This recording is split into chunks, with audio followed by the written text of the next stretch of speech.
Dust devils danced in the searing heat. 4 shadows stalked low to the ground. Belgian Malinois, muscles coiled like springs, eyes locked on their target. A male lion, mane ablaze in the sun. He was king, but they were hunters. The air crackled with tension. The Malinois, veterans of countless operations, moved with practiced synchronicity. Each held a position, cutting off escape routes. Their dark eyes glinted with intelligence, assessing, planning. The lion, sensing the impending threat, lowered his massive head. A low growl rumbled in his chest, a primal warning echoing across the savannah. This was their domain. This was his kingdom. The fight was on. The Malinois, each weighing around 70 pounds, were dwarfed by the lion's imposing 400-pound frame. He was a tank, built for raw power. They were sleek predators, honed for speed and agility. The lion's paws, tipped with razor-sharp claws, could deliver a single bone-crushing blow.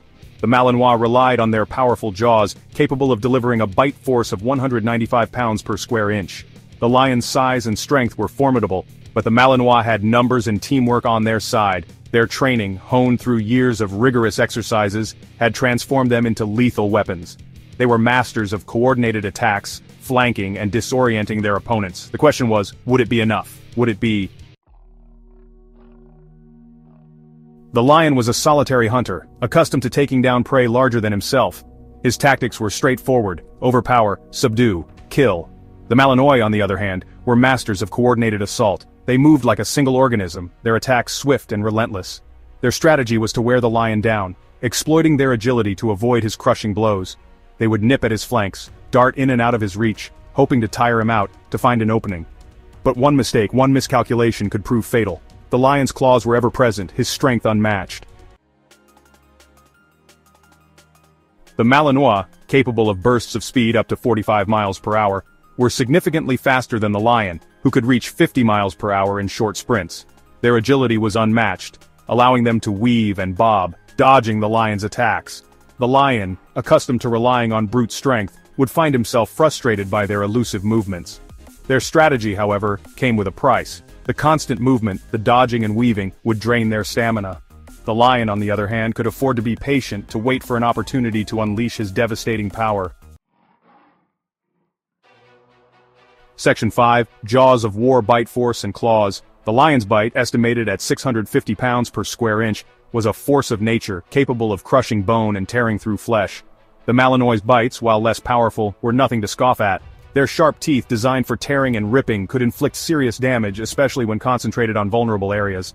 But the lion's claws were the true weapons of terror, 4 inches of razor-sharp keratin, capable of disemboweling a zebra with a single swipe. The Malinois, lacking such natural weaponry, had to rely on their speed and agility to avoid those deadly claws. Section 6, Endurance, a Battle of Attrition. The African sun beat down mercilessly. The Malinois, their black coats absorbing the heat, would tire faster. The lion, accustomed to the savannah's brutal climate, had the advantage in a prolonged fight.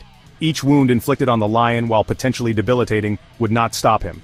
His pain tolerance was legendary, fueled by adrenaline and a primal instinct to survive.